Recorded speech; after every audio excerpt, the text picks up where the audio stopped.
The Harbinger drifted into the dusk-shrouded expanse where the lost fleet lay scattered like fallen stars across the airborne sea. The spectral remnants of once proud skyships loomed through the swirling mists, their skeletal frames outlined by a faint, otherworldly glow. Captain Rourke stood at the prow, his gaze steady despite the chill that crept along his spine. Around him, the crew moved with a tense reverence, aware that they had entered a place where history's darkest whispers lingered. Alara was the first to spot the nearest wrecker-shattered vessel with torn sails fluttering silently, caught in a ghostly current.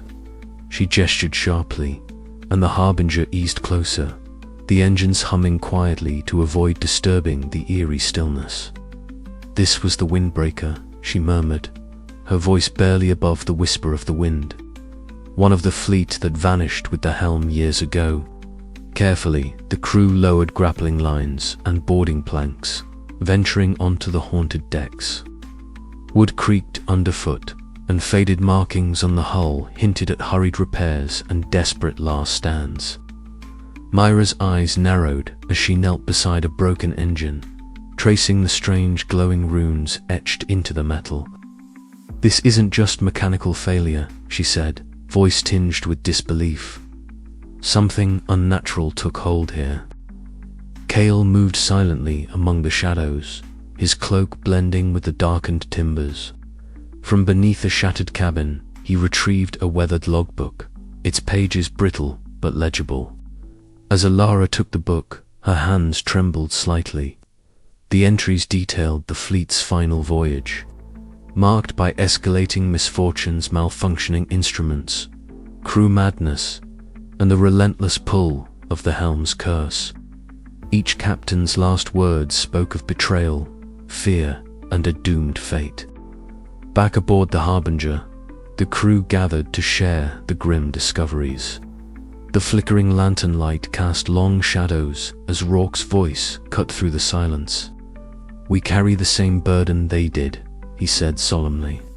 "But their mistakes need not be ours. We learn, we prepare, and we persevere." Unease rippled through the group. The curse was no longer a distant tale, but a looming spectre threatening to unravel them. Yet amid the dread, a fierce determination took root. The lost fleet's fate was a warning etched in time, a silent guardian urging them onward with caution and courage. As night deepened, strange lights flickered across the horizon, ghostly echoes of ships long gone. The Harbinger lifted its sails, cutting through the haunted fog with renewed purpose. Rourke's eyes scanned the endless sky, aware that the path ahead was fraught with peril, but driven by a resolve as unyielding as the winds themselves. "We sail not just for survival," he declared, "but to break the cycle and forge a new legend." The crew met his gaze, their fears tempered by a shared hope. Together, they would face the curse, the shadows, and whatever storms awaited in the boundless skies. But as the Harbinger slipped away from the ghostly graveyard, a cold whisper brushed past the sails, a reminder that the past was never truly dead and that the helm's dark legacy still clung to the winds. The sky was alive with secrets, and the journey was far from over. The first light of dawn cast a pale wash over the deck of the Harbinger, painting the worn wood in shades of silver and blue. Captain Rourke stood alone at the bow, his gaze fixed on the endless expanse of sky that stretched above the submerged world. The air was crisp, carrying the faint salt temps of the haunted sea below, and the faint hum of the ship's rigging whispered in the gentle breeze. His fingers clenched around the rail, knuckles white beneath the scars that told stories of battles won and lost, decisions made and mistakes borne. For a long moment, he stood silent, a man confronting the ghosts that had shadowed him since the accident that had stripped him of honor and rank. The weight of the ghost helm, cradled carefully below deck, seemed to pulse with a dark promise, one that could either redeem or doom them all. He inhaled deeply, the cold air filling his lungs like a bitter tonic, and made a silent vow. This journey would not end in failure. Not this time. Behind him, the creak of footsteps heralded the approach of Elara, the ship's navigator. Her amber eyes caught his, sharp and questioning. Still brooding, Captain G asked, her voice low but edged with concern. Rourke managed a tired smile. A captain's mind never rests, Elara, especially when the horizon hides more than just clouds. She nodded, stepping beside him, her gaze following his toward the distant sky currents. We'll need you at your best. The crew's looking to you, now more than ever. He turned, eyes meeting hers with renewed fervor. Then I'll give them nothing less. Later, in the cramped captain's quarters, the dim glow of a flickering lantern cast long shadows on the walls, lined with maps and worn charts. The crew gathered reluctantly, their faces etched with fatigue, fear, and uncertain hope. Merrin leaned against the bulkhead, arms crossed, while Kaelin sat quietly in a corner, eyes unreadable beneath her hood. Rourke cleared his throat, the room falling silent. I won't pretend to be the captain I once was, he began, voice steady but heavy with remorse. The Seabreaker's fall was my fault. Recklessness, yes, but also pride. I lost more than a ship that day. I lost your trust. A murmur rippled through the group, some avoiding his gaze, others meeting it with cautious attention. But this helm, he continued, voice hardening with resolve, this cursed thing is not just a burden, it's a chance. A chance to prove that even a broken captain can steer a course true. I ask for your faith not in me, but in what we can do together. Elara stepped forward, her voice clear. We've faced worse. The skies don't care if we're broken or whole. They only care if we survive. Merrin cracked a rare, wry smile. Well, if you're the captain, I'm the engineer. Let's see if this old ship still has life in her. The tension that had gripped the room slowly gave way to a fragile warmth, a tentative camaraderie forged in the shadow of the helm's curse. As the Harbinger sailed onward, Elara's deft hands adjusted the course to navigate the turbulent airborne currents that churned like a living beast beneath them.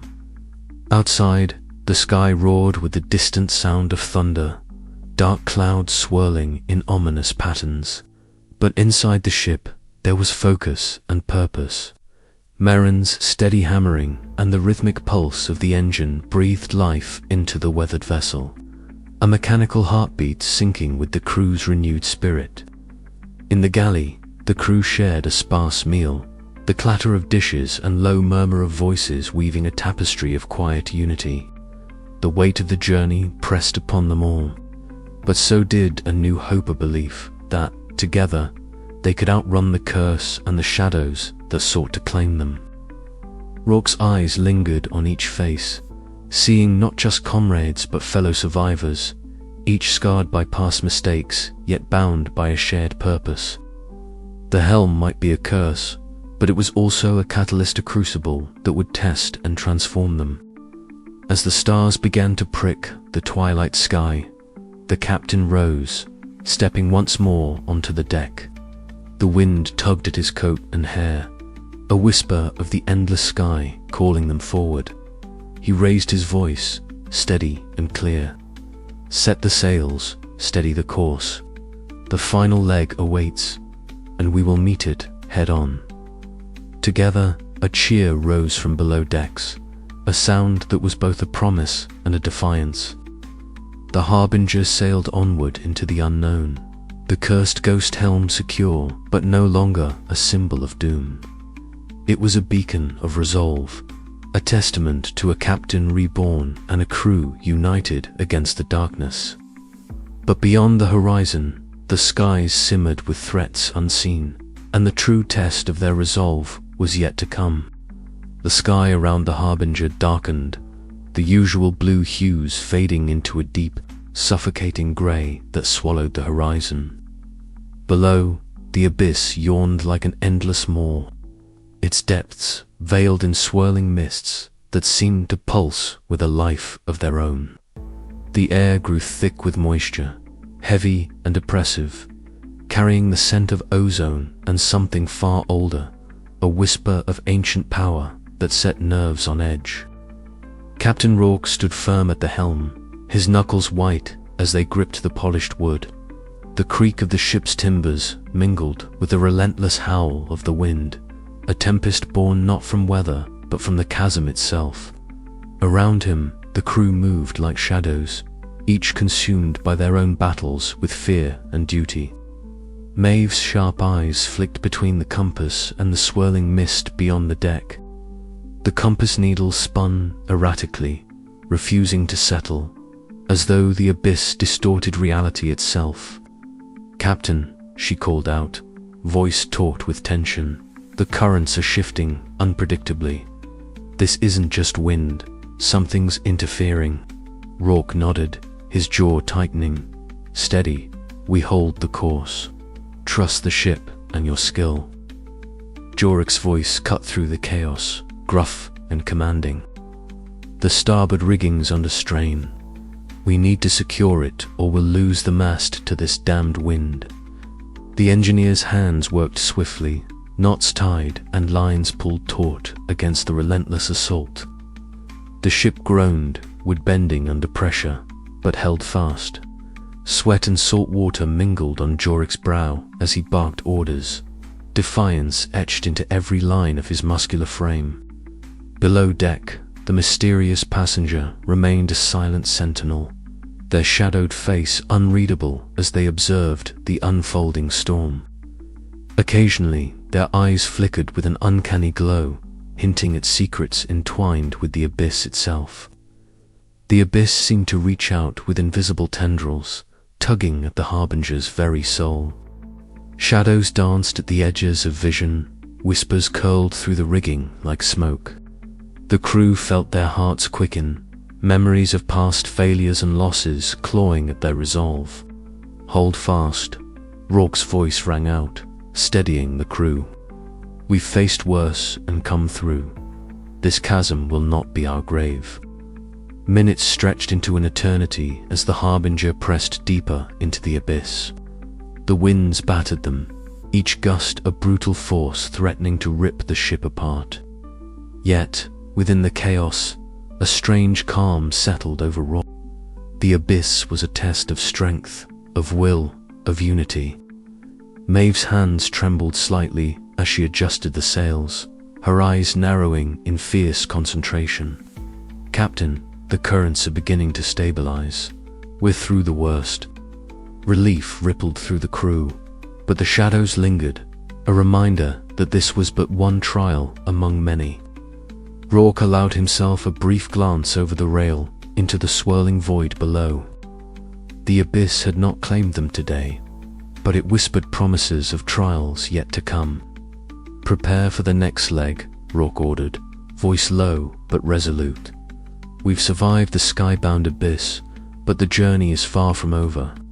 The Harbinger sailed on, battered but unbroken, its crew tempered by the abyss's cruelty and bound tighter by shared hardship.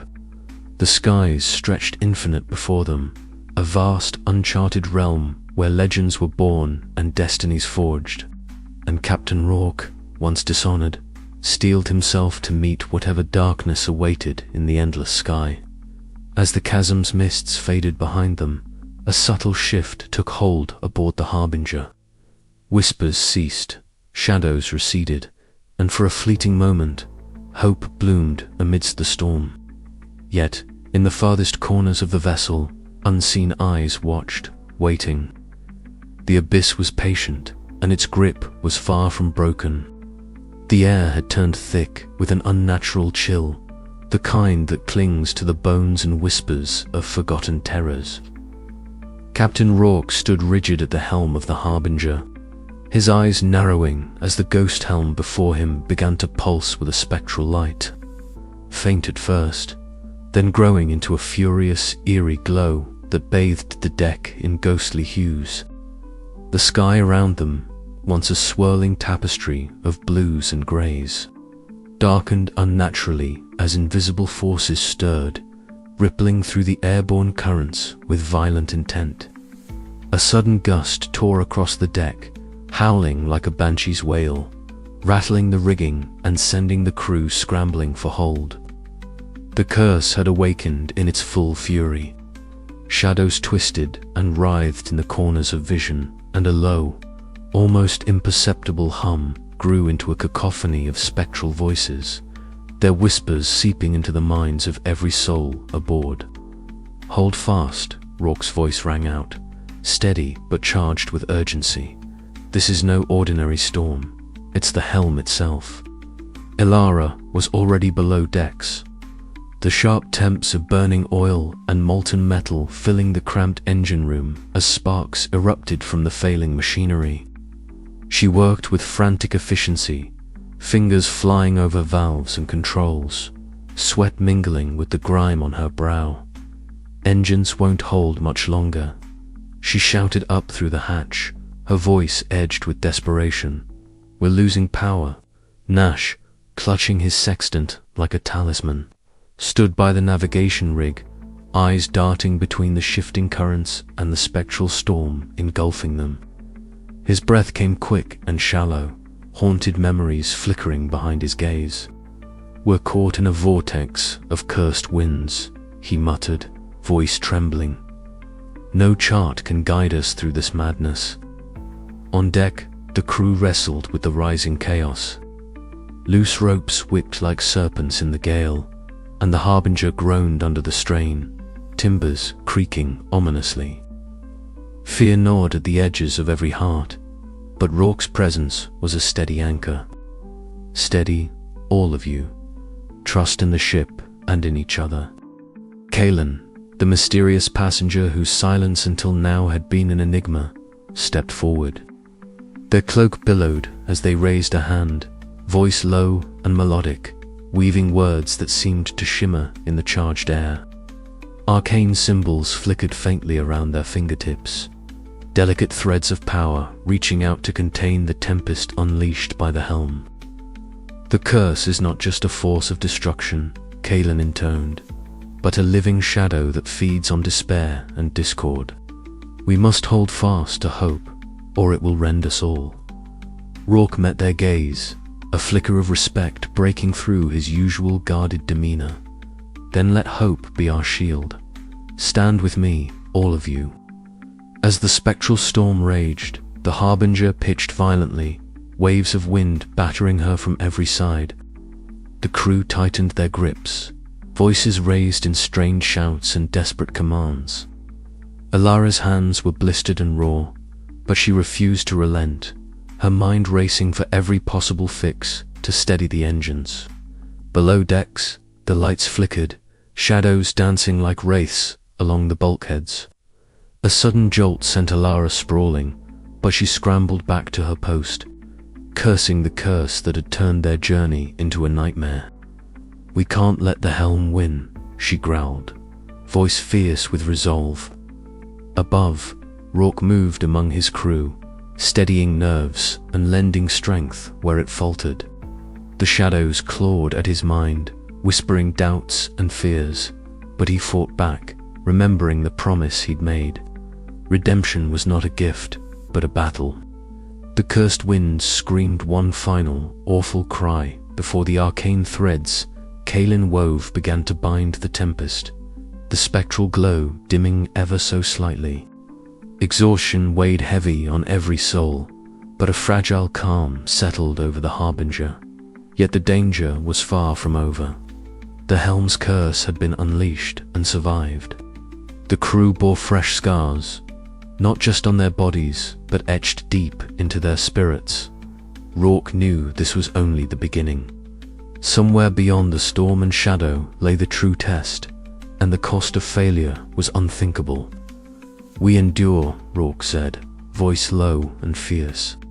"For the helm, for the Harbinger, and for the hope that still burns in the heart of this cursed voyage."